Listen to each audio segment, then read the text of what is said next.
Welcome back to the channel. This is part 2 of my ranking of the top 150 prospects in the NHL. This part will be going over players 125 to 101. And we'll just jump straight into it here with prospect number 125 in David Goyette. Goyette, second round pick for Seattle back in 2022, had a massive breakout campaign this year and was also extremely good last year. In his draft year in the 2021-2022 season, he had 73 points in 66 games for Sudbury, which is solid. It's some really good numbers. That's why he was a second-round pick, and played some solid minutes for the Canadian U18 team. But then the following season, jumped up to 92 points, and then again another big jump this year with 117 points. It was a plus 20 on the year. He was, because the other past years he was kind of in the mid tiers of the plus minus, was scoring a lot of points, but also was getting scored a lot when he was on the ice. This year, that was not the case. He was very, very good for that Sudbury Wolves team, playing alongside the likes of a Quentin Musty and some other solid players on that team. And he really had a great year. He's really been a real good piece, another great piece in the Seattle prospect pool that has a lot of really good pieces they're able to find in these mid to late rounds. This year he's going to be playing in the AHL for Coachella Valley, one of the top teams in the AHL, so it'll be interesting to see how he develops, where he can find playing time on that team. But he was a late riser on my board. I wasn't putting him this high early on, and then moved him up as I got further down the list, but he's really, really a solid player. The only concern could be his size. He's 5'11", 174, but really at that size, I don't look at that as a concern. Some people may, to me, well and good enough to be at an NHL level, but a very talented, skilled player there at 125. We then move on to 124 with Jeremy Porier, the Calgary Flames, 22-year-old. He was a 2020 third-round pick, and he's been slow to kind of find his step really since coming over to the AHL, going out from the QMJHL. But he's been solid. He had a solid year last season, the 2022-2023 year, with 41 points in 69 games. This year, though, dealt with some injuries, only played 23 games, wasn't able to fully grow and take that next step in terms of production, in terms of defensive skill set. So he wasn't able to take that next step, so he's going to be playing another year in the AHL this year at 22 years old. But with Calgary's decor, they're in their full rebuild. Their decor is pretty abysmal behind Rasmus Anderson and Mackenzie Weegar. So it wouldn't shock me to see him get some playing time, especially if injuries start to catch up to the Flames this season. He's a guy they could look to see what he has. It's getting to that age where you want to kind of see what you have at the NHL level. I think if he can stay healthy, he is in line to take a solid jump up this year and improve on both sides of the puck.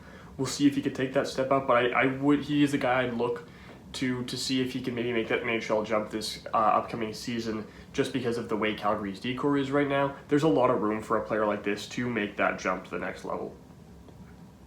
Then going to number 123, we've got Ryan Chesley from the Washington Capitals. Chesley's been playing over in Minnesota in the NCAA this past couple seasons, and he's been pretty solid. Nothing spectacular, but he's been really solid defensively. He plays a good style of game that way.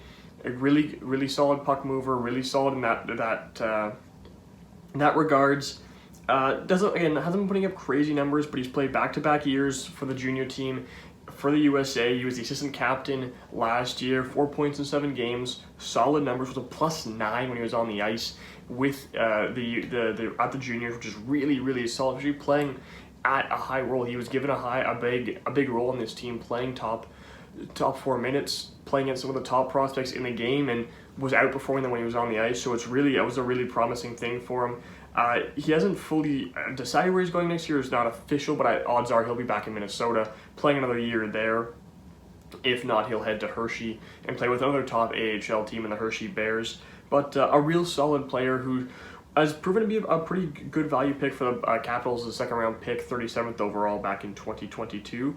But he's a solid fit in the Washington prospect pool. Then moving up to Brendan Brisson, one of the few Vegas prospects left in their system, considering how they tend to always just deal them before they even get a shot. I mean, David Edstrom was their first-round pick last year, and he was traded before he even finished a full season as one of their prospects. Brisson, though, he stuck around. He's got a bit of NHL play time here and there. I expect he'll play a little bit more in the NHL this year. We'll see if opportunity arises on this Vegas roster. They could have a couple holes if injuries happen. He could get up there. Played 15 games this year. It was put up some solid numbers, 8 points. Like, that's 2 goals, 6 assists. Those are some solid numbers for playing your first bit of NHL action. He had a real solid year in the AHL. The only concerning thing is it wasn't really a jump up. He had 37 points, 58 games last season, and this season he had 38 points in 52 games. So a slight improvement, but really the numbers weren't crazy different. It wasn't a huge step up. You'd look to see and hope you could see a bit of a step up from him this year. And I think he's got to take that next step, take that jump to the NHL level sooner rather than later. And I think Vegas, if they don't deal him, could be looking for a nice young spark to stick into their bottom 6. And I think that's a place that Brisson could fit in to sort of play at add a little skill to maybe their third line if they're looking for another player. But I do think Brisson's a guy to keep your eye on for a jump up to the NHL level soon. Next up, we've got Carson Lambos. And Lambos, he had a real disappointing year this past season. Nothing too crazy out of him. He was a first-round pick back in 2021 and was really, really a solid pick by the Wild at that point.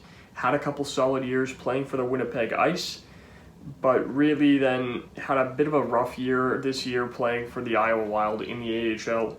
Minus 13 in the year, only 14 points he's not a more offensive-minded defenseman, he's a two-way defenseman. He produces at the offensive end well, also playing some solid defense. But yeah, he really didn't have much of an impact there. He also he was a captain of Winnipeg Ice's last year there. His numbers kind of hit a brick wall. He kind of stonewalled on his numbers, didn't take that step up despite playing 10 extra games. So I would like to see a step from him this year. You really, as a Wild fan, you're hoping that he takes another step and can hopefully be a part of the young D-core they're building there with a lot of solid pieces. They've got Aaron Kiviar, who was mentioned earlier, and you've got Brock Faber signed up to that massive extension. You'd like to see Lambos fit in there as a future piece in maybe the second pair, maybe the bottom pair is probably more likely at this point. But he's got to take a big step this year. You got to hope he gets back on track playing for the Wild again in the AHL. Now we go to the Nashville Predators' first-round pick from this past year in Evgeny Surin.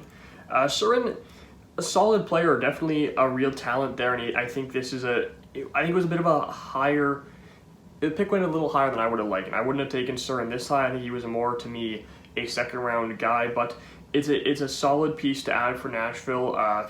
Big power forward, not too big, but he likes to play that physical style. He's 6'1", 192 pounds.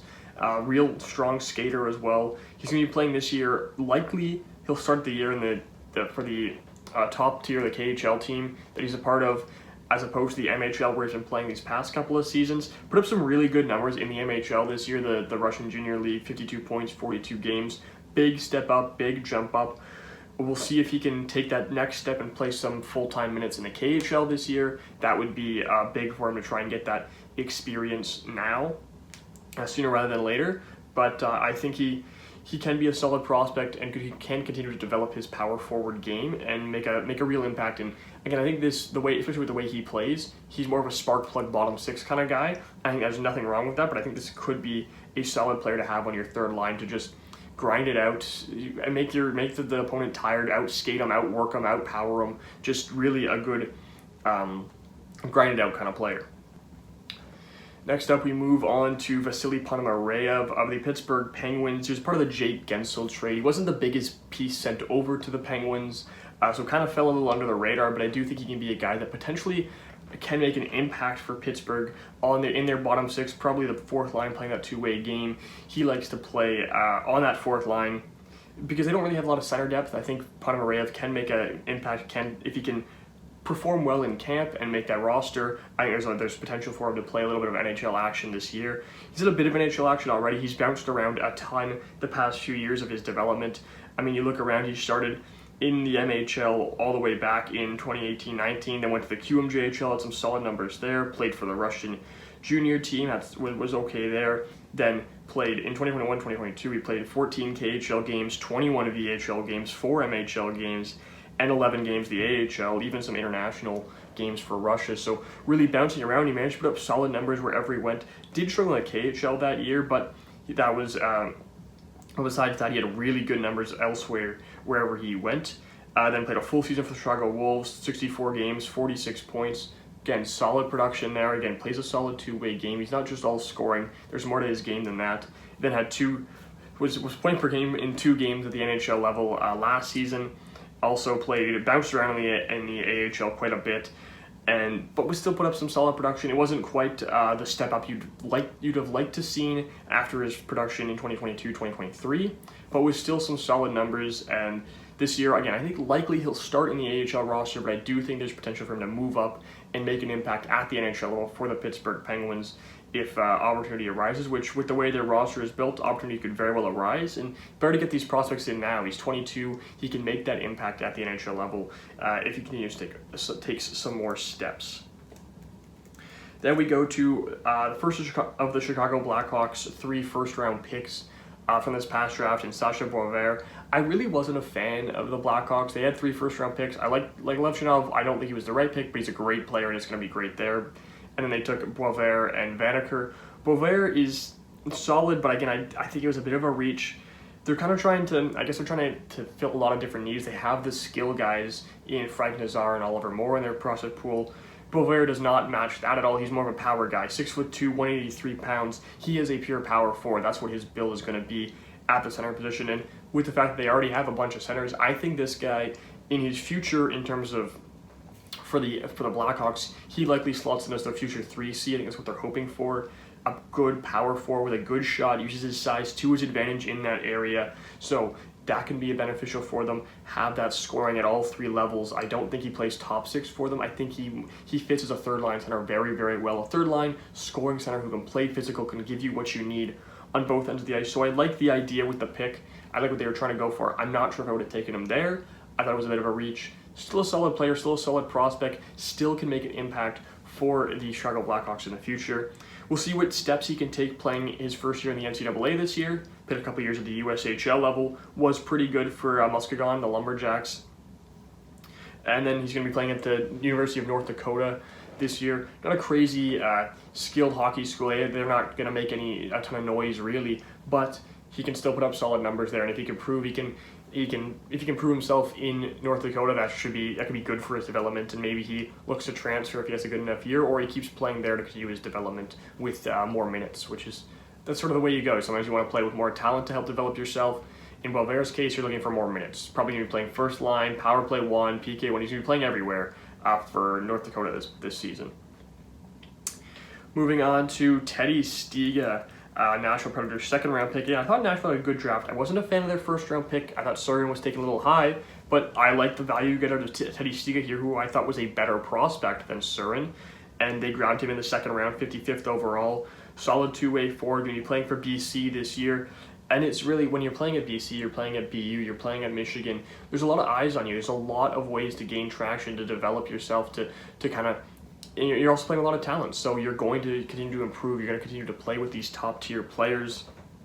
And I think Stieg is in a great position. Had a solid year playing for the USNTDP these past couple of seasons. Put up some really good numbers at the U18s as the assistant captain of the U18 tournaments. And then this year playing for Boston College, I think there's a shot he can crack the American junior team. We'll see. There's a lot of players that could crack that team. It also depends on how many of them go to the NHL, how many of them stick in the NHL by that point in the year, because they've got a lot of guys that are ready to be playing in the NHL but might not.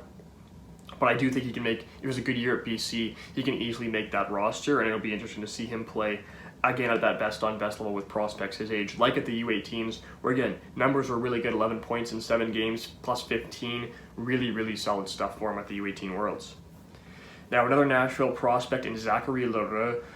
Li's a very interesting prospect to look at. The big thing for him, the big thing you need to see out of him is a little bit more discipline. He's a bit of an undisciplined player, at times takes a lot of penalties, but he was their first round pick back in 2021 and has plenty of skill to make up for maybe a lack of discipline per se. So back in the queue, he put up some solid numbers with Halifax. It was nothing crazy. After he was drafted, he never really took the step you would be hoping for out of your first round pick, but he came over to the AHL, had a really good year for Milwaukee, 48 points in 66 games, but as I mentioned, the discipline, he also had 197 penalty minutes that year. That is an obscene amount of penalties. So you'd like to see that toned down. I like, it's great to have that physical, gritty bottom sixer who can rough people up and make an impact and get in people's heads. I think it's a little bit extreme in this case. I think he needs to tone that down a little bit, find that healthy balance in terms of the way he plays, and still play that gritty player style, but you want to be more of a Matthew Tkachuk, a Brady Tkachuk, where you're getting under their skin, but you're not taking dumb penalties, you're not always in the box, because you're a skilled player. Your team wants you out on the ice. I think in his case, the more he's on the ice, the better he can be. With 48.66 games, he wasn't on the ice a lot because he wasn't spending a lot of time in the box. If you could evaluate him when he's on the ice, you want to see the production he can get on the ice. You want to see what he can do when he's on the ice, when he's not spending all his time in the box. He's a skilled player, so the more time you have access to him in key scenarios, the better. So staying out of the box is going to be key for Lugaro to continue his development and to try and get that shot at the NHL level, because if I'm Nashville, it's not really a shot I want to take when I've got all these question marks and concerns about his discipline. Now we move on to Maverick Lamoureux. Maverick Lamoureux is the next pick, the next prospect for the Utah Hockey Club. Lamoureux was a bit of a reach when he was taken back in 2022, back out of the first round by Utah, but it was a risk. He's 6'7", 214 pounds. He's a big physical defenseman, so it's a risk, but it's a risk that's worth taking, and I think it's panned out. Maybe not to steal amazing top-line D prospect, but he's proven himself that he can be an NHL level player, and he's proven that value right at the back end of the first round. That's kind of the kind of player you're getting here. And I think really it's a good risk to take. It was a good risk to take for Utah, and it's panned out pretty well. His offensive numbers have continued to improve over in the QMJHL. He played for the Canadian junior team, and the defenseman, the D-core at that tournament wasn't spectacular. The team as a whole wasn't spectacular. He was pretty solid though. It was arguably the best defenseman for Canada. I think you'd probably go Denton Mateychuk was a little better, but Maverick Lamoureux was really solid. He was an imposing physical threat. He was blocking shots, laying hits, he had 3 points in the 5 games he played. It was a +6 in Canada. Again, they had a solid, they weren't like terrible, but they didn't have a great tournament, and he was a net positive every time he was on the ice. Really, really solid stuff. He's been playing for Tucson this year in the AHL, so we'll see if his size translates, like if he can play at a level where he's going to be the biggest guy on the ice. He's 6'7", there's not getting around that, but where he's not so much bigger, where there's a little bit guys that can play and match that physicality per se with him. So it should be a good testing ground for him in Tucson this year. Now at the next spot we do have Logan Mayu. And Logan Mayu is so tough to grade because it's tough to look past the obvious character issues he had his draft year, where there was a whole bunch of stuff that went on with him. I'm not going to dive right into that, but he basically came out and he was like, don't draft me. I'm going to re-enter next year, but I don't want to be drafted. I want to work on myself this coming year. I don't want to be in the spotlight. Just don't draft me. So when the player comes out and says they don't want to be drafted, they want to work on themselves, it wouldn't draft him. The Habs drafted him. They used their first-round pick on him.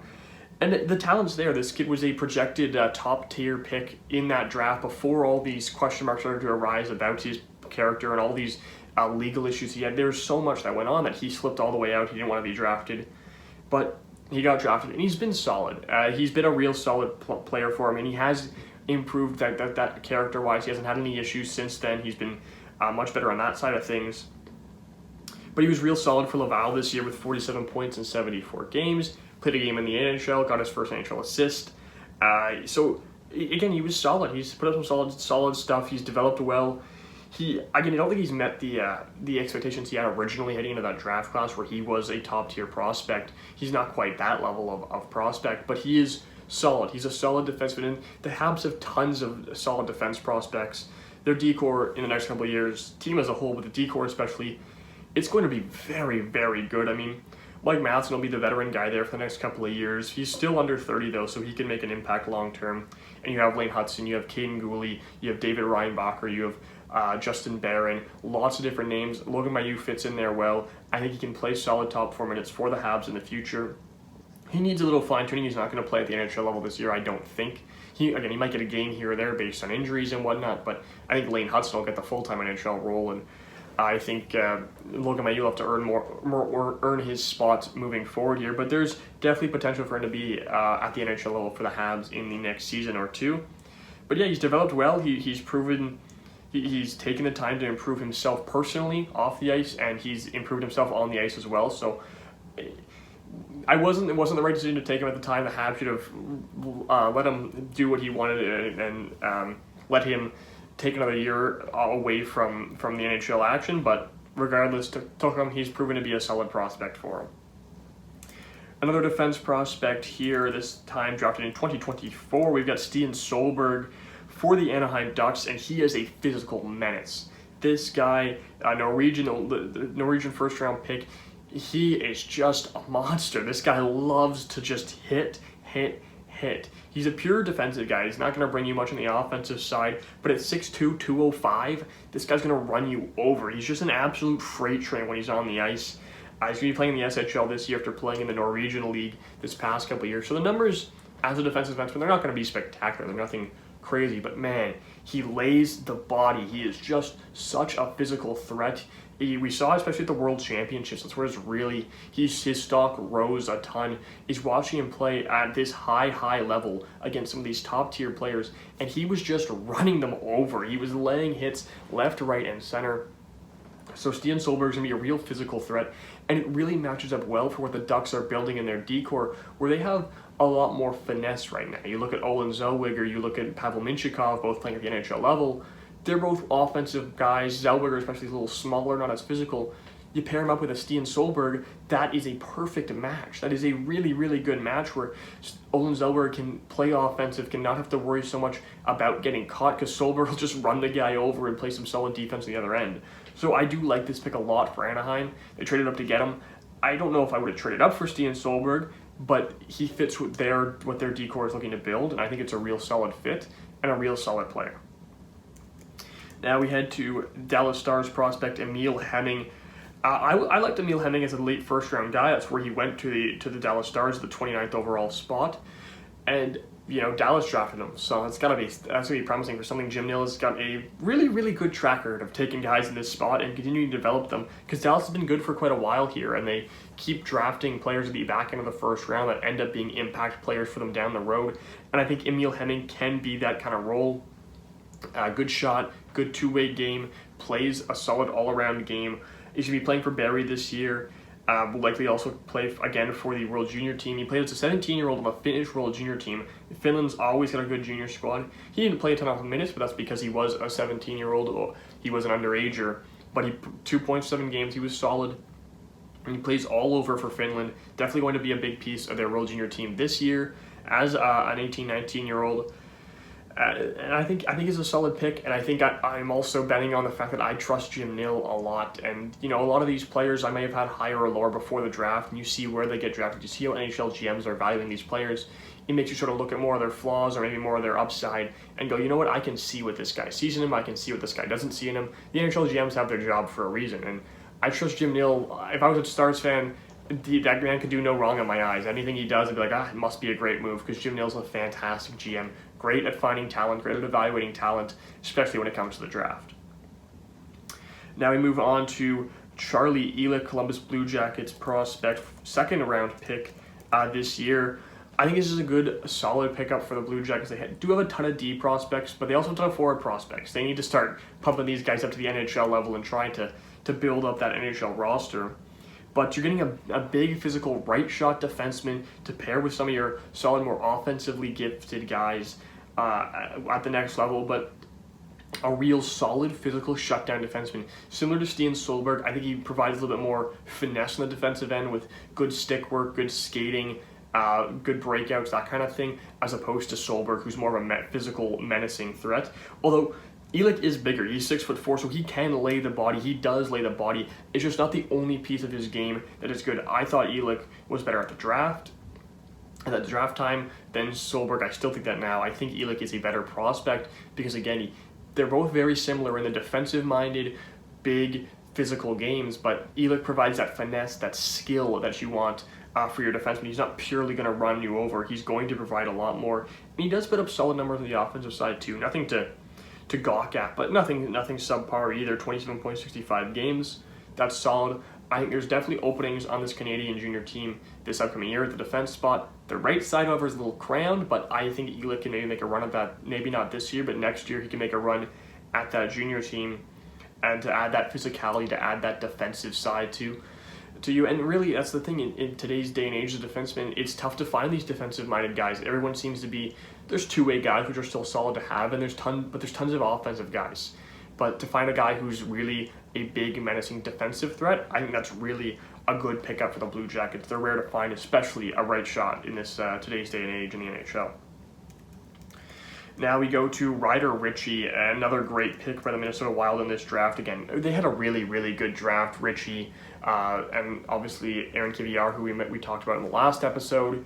And then you have their first-round pick, Zeev Boyum, who fell right into their lap there at, I believe, 12th overall. Richie, I think, is a great pick at the second-round spot. It was really late in the second round. It was 45th overall, sort of in that mid-range. But Ryder Richie's a skilled, solid forward. I think he's really just... the skill and finesse on this kid is really, really good. He didn't quite take the jump. I think that's why he was a guy who was probably in the mid-range of the first round a year prior to the draft.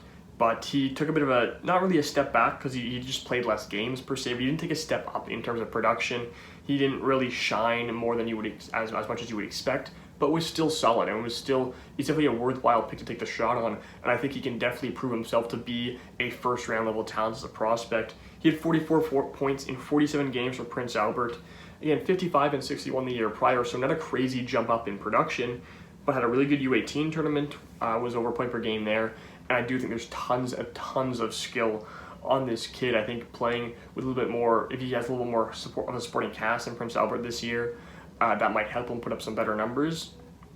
But yeah, I think there's tons of skill on Ryder Rich. I was a big fan of his game heading into the draft, and I think Minnesota's got another great pick here. Now the San Jose Sharks have another prospect entering this list with Leo Saline Wallenius. And this was, again, a pick that was just, they needed a defenseman. They ended up getting Sam Dickinson in the first round, another guy who just fell to their lap. That was a really, really good pick. But you have Leo Saline Wallenius, who is an amazing pick to get in the second round, 53rd overall. Just keep adding to that prospect pool. They have tons of forward help. They now have some solid D guys to build with, like Luca Cagnoni, who I mentioned beforehand. So Saline Wallenius can play that offensive game, but he doesn't just play that. He is a two-way guy. He plays solid defense. Put up some really good numbers at the U20 level in Sweden this year, 42 points in 43 games. This year he'll be on the junior team, expected to be on the junior team for 2025. We'll see if he can make the jump to the full-time SHL in Sweden this year, or he'll start the year in the U20 level. We'll see if he can make that jump up. I think it would be a good step for him. But yeah, a guy who really can put the puck in the back of the net, can produce some offensive stuff, but prides himself on some good defensive game, uses his speed through transition to transition well, and if he gets caught offensively, he can back check enough with, again, some really good speed on him. So I like this pick a lot for San Jose. I thought it was a really good value, and I think this is a good fit for their prospect pool as a player. Now to Isaac Howard, one of the lone Tampa Bay Lightning prospects on this list. Howard, he's had a really interesting 2 years since being drafted, because he was drafted in 2022, 31st overall, as a pure lights-out goal scorer. This guy just had a shot. He was almost like a Cole Eisman light, because Cole Eisman has so much more skill, obviously, but he was a guy who was critiqued for his game off the puck, critiqued for his game in the defensive end, but he had a wicked offensive skill set where he shot the puck so well. But these past couple of years, he played for University of Minnesota Duluth and only had 6 goals in 35 games, and then this year at MSU only had 8 goals in 36 games. So he really wasn't scoring, but especially this past year in Minnesota Duluth, he just didn't have a great season that year. But at MSU, 36 points. So he was getting good assists. He was really helping his teammates out. He was playing a team game. He was creating chances for other people. He was working the offense that was given to him, and it worked out well for him. To see that he can develop that kind of game where he's not just scoring, he's producing offense and creating chances for his entire team, not just shooting against the puck. Really good stuff. You'd like to see this goal scoring come back, because that's why he was drafted. But I think it's a real promising look for him. And if he can bring back the goal-scoring touch this year, playing again at MSU, he could be real dangerous. He could be a real solid pickup for Tampa Bay. And I mean, with the juniors this team this year, he did have that goal scoring. 7 games, 7 goals, bang. He also had 2 assists that year. Like I think that's sort of the thing is, at MSU he's the top guy. You know, that's the guy offensively they rely on. So he's honed in on his shot. It's not available as often. He's forced to create offense, and he's doing a great job of doing it. Whereas for the junior team at the USA, there's so many more skilled guys on this team. He's looked for his shot, for his finishing touch, and he's not as focused in on, which allows him to release that shot to get those goals in the back of the net. So it's just a difference of system and who he's playing with. And I think at the NHL level, when he's not going to be obviously the best player on the ice, you'll get to see more of that junior level scoring, where he's obviously still getting some assists, but he is putting the puck in the back of the net because he won't be so locked in on by every defenseman trying to block his shot. So I do think Howard is an interesting prospect to look at the way he's developed these past couple of seasons, but I think it's a promising look for him. I think he's really done some good stuff with his game. Now to Scott Morrow of the Carolina Hurricanes. This is an interesting player. He was rumored to be in the Gensel deal, one of the prospects rumored to be in there, but Carolina ended up holding on to him. And he's a solid player. I do like his game, a really solid defensive shutdown. He played a bit of a two-way game, but more of a defensive guy, 6'2", right shot defenseman. I think he'll play some games for the NHL team this year. I think odds are he'll probably start the year at the NHL level because Carolina's in need of that kind of. They lost a lot of defensemen this year in Brady Shea and Brett Pesce, and I think Tony DeAngelo. They lost a lot of different players, so you look for in the system. And Nikishin's still under KHL contract; he won't be there. I think Scott Morrow's a guy you look to call up and give him a shot. I think he could play very well in the bottom pairing for the Carolina Hurricanes. He played 2 games this past season. Nothing special, nothing really happened, nothing spectacular in terms of his game. Was a minus, but nothing too. He only played 2 games, so it's a tiny sample size. But had a solid year, a solid couple of seasons really at UMass. His scoring hasn't really developed much, but he's been honing in the rest of his game and continuing to develop. So I do think there's a solid prospect here for the Hurricanes to develop and play the NHL level potentially on the 3rd pair this coming season. Now another defense prospect, a lot of defense prospects in this part of the rankings. We go to EJ Emry, first round pick of the New York Rangers. Emry was a big late riser on the draft boards for the draft, and a lot of that had to do with his combine. This guy was a physical freak at the combine. He was leading in so many different categories, was just super skilled there, and he's, again, another shutdown guy. These guys are a bit harder to look at. Sometimes harder to decide to rank them higher or lower unless they're a pure, just like the best of the best lockdown, because you look at them at the surface and there's nothing crazy to look at. But Emry, solid defensive shutdown guy for him, 6'3", right shot defenseman. It's exactly what you're looking for. I think it's a really good player to take a shot on in the end of the first round, especially when he's such a physical freak of nature, which is the way he was looked at the combine. He broke some records there, and was really solid. And again, the numbers of the USNTDP, they're nothing special, but he's a defensive guy. He's going to shut you down. So yeah, the numbers weren't crazy, but you look at, again, plus minus isn't the perfect stat, but it's the best way to look at these prospects sometimes at the surface level here. He was a plus 39 for the USNTDP this year, despite only having 24 points. 7 games for the U18 World team, 6 points. It was a really good offensive production for him. He also was plus 15 in 7 games. So he's really a solid shutdown defenseman who can, move the puck down the ice and start rushes. He's not going to get many points like that, but really good at stopping rushes, really good at moving the puck back the other way. And I think this is going to be a solid pickup for the Rangers to grab a real shutdown guy who can play on the PK and do all those sort of gritty, nitty things that you want out of this kind of player. Now to another Dallas Stars prospect, a guy who was rumored to actually be coming up for the playoffs in Liam Bichelle.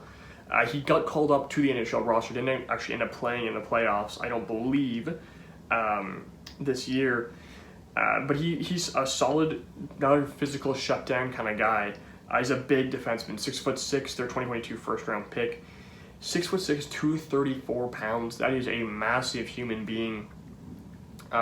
So I think you're looking for a boost there, but with the way their D-course had a lot of change over this offseason, a lot of different pieces coming in and out. A couple of the moves I wasn't a big fan of, but again, as I said before, I'm going to trust Jim Nill.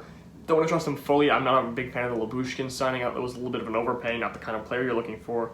But I think Bichelle is getting to that point where you want to try and get that energy boost into your bottom pairing potentially. I think that's where he'll slot in. Real, again, physical, energy, just all of the key words you're looking for when you're talking about a big defenseman. He does it all. Not going to put the puck in the back of the net a ton. He's not going to be an elite offensive producer for you.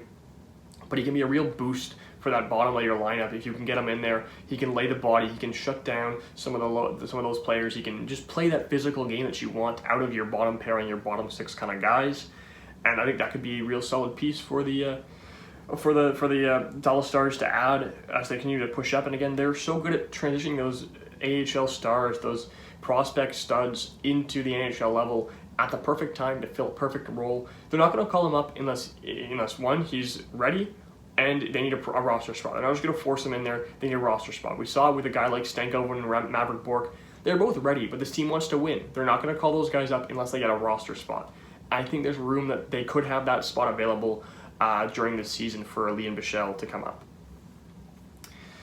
Now we head to the Florida Panthers top prospect. I believe this might be I think this is the only prospect they have on this list. I may be mistaken, but I'm pretty sure Florida doesn't have the best prospect pool, and that's what happens when you win the Stanley Cup. Your prospect pool is normally pretty putrid. But Mack Sanos is a bright spot, 2021 first-round pick. He's had a bit of an up and down swings since getting drafted, but he had a really good year in the AHL this year. His first full AHL season, he played a little bit in 2022-2023 with 2 assists in 2 games, which is good. But then played nearly a full season at the AHL level this year, 62 games, 54 points, really, really good numbers there. It's a questionable thing, the thing that maybe is a little concerning. He also played 7 games at the NHL level and failed to register a point, wasn't making an impact, just really was unnoticeable during his time with the Panthers. So that's going to be interesting for him. I think he'll end up playing a full season at the AHL level because the Panthers are so good. They don't have spots that are available to take that risk. You might see him. He can impress out of camp, maybe make a spot, but I think odds are we'll see another full AHL season out of him. And I think he can put up some good numbers. I think he can be a point-per-game guy in the AHL, an AHL stud, and then he's got to try and force the Panthers' hand. They've got talent up front. They've got talent all throughout their lineup, so you've got to kind of force their hand to go, we can't keep this guy in the AHL any longer. He's too good. That's where you have to go with if you're Mack Sanos. You got to prove that you are worthwhile at putting in that lineup because it takes a lot to get to join the cup-winning roster. So then we head up to the final 3 prospects, starting off with Owen Pickering here at 103. Pickering has had some solid developmental years. Another guy like Samaskevich, been a little up and down since being drafted in the first round by the Pittsburgh Penguins, one of their first-round picks in a while. They haven't had a lot of them. They had Jaeger 2 years, or not 2024 draft, 2023 draft. Then they had Pickering a couple years before that in 2022.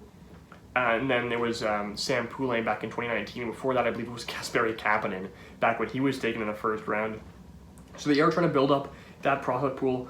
I think Pickering is a great piece to have. I think he can play bottom 2 pair kind of minutes for them. 6'5", a big physical defenseman who plays a good two-way game. He puts up more offensive numbers than a lot of the other guys we've been talking about, while still playing a good defensive game. So he, 46 points in 59 games for Swift Current, and 45 and 61 the year before that, Swift Current. So big step heading into the 2022-23 season. Took a big step, but then didn't take another step this last season. This year, he's playing for Wilkes-Barre Scranton. We'll see if, the size is the big question. The big thing is, are these guys just taking advantage of how much bigger than everyone they are, or can they play when they might not be the only big guy on the ice? I think we'll see what we get out of Pickering at this in this next season. He was called up to Wilkes-Barre Scranton in 2022-2023. Was not good. Didn't fit in, but he wasn't ready. This year he came and they went back to Swift Current, had a really solid year again. This year he's now more ready for that AHL level of game. But I think this is a solid piece for Pittsburgh to have, a solid piece for them to be building with. I think he will fit in well for them. He's their top defense prospect. They don't have a ton in the system, but I do think this is a solid piece. I think he was snubbed from the junior team this past season. I really think he deserved a spot on the Canadian junior team into the 2024 tournament, and he didn't get one. And the decor was a big question mark. So I was a little question. I kind of raised some question marks about him potentially, but I still think he's a solid prospect, and I still think he can prove them wrong and be a good fit at the NHL level down the line here in a year or two, maybe. Probably more so in the 2-year kind of thing, kind of stretch. We now are on to the second Chicago Blackhawks first-round pick, one who was actually, I ranked him higher than the one they took first, Sacha Boisvert, in Merrick Vaneker. I thought Vaneker was a little bit better prospect. He put up some really good numbers. I think they're very close. Again, that is something I kind of failed to mention in the first part, and I want to mention it now, is these guys, at this point, they're so interchangeable between these parts, between, 20, like you can look, especially the back end here, you look at the 10 to 15 spots apart, you can move these guys up and down in a lot of different ways, and I wouldn't disagree with you. If you wanted to put Vaneker down more in the 120 range and put Boisvert more in the more 101 range, I could see that. I can see the argument for that. These guys are very, very close. They're all very similar skill set players. As we've seen, a lot of these guys actually have similar skill sets and builds with the the type of players they are. And Vaneker's sort of similar to that. A real offensive mind. He had a good breakout year for Brantford in the OHL with 68 games, 82 points after only 16 points, 55 games the year before. So a big breakout year. The way I look at it for a guy like this is I want to see it sustained. I want to see him do it again. If he can either take another step, which would be amazing, that would really, really skyrocket him. But if he can continue to improve or continue to put up these kinds of numbers in the following season, that gives me a little bit more faith that it isn't just a one and done kind of year. So seeing one more year out of him will really be enough to bump him a lot higher for me. And we'll see. He's a guy who could, again, really tough to make this junior roster for Team Canada if you're in your draft year +1. It's really hard to make it. But I do think Vaneker's a guy who's an outside shot, maybe a bit of a sleeper pick to make the bottom 6. If there's potential there, I think it's a good thing he can crack for if he makes that jump. If he takes that offensive jump this year, it'll be interesting to see. But I'd like to see him take a big jump this year or put up similar numbers again to kind of solidify his spot as a solid prospect for the Blackhawks. And now the last player on this in this part, Theo Lindstein at 101, St. Louis Blues first-round pick from 2023. I think he had 3 firsts that year, and he was the third one. He was the third ranked for me on this list. He was the third one they picked.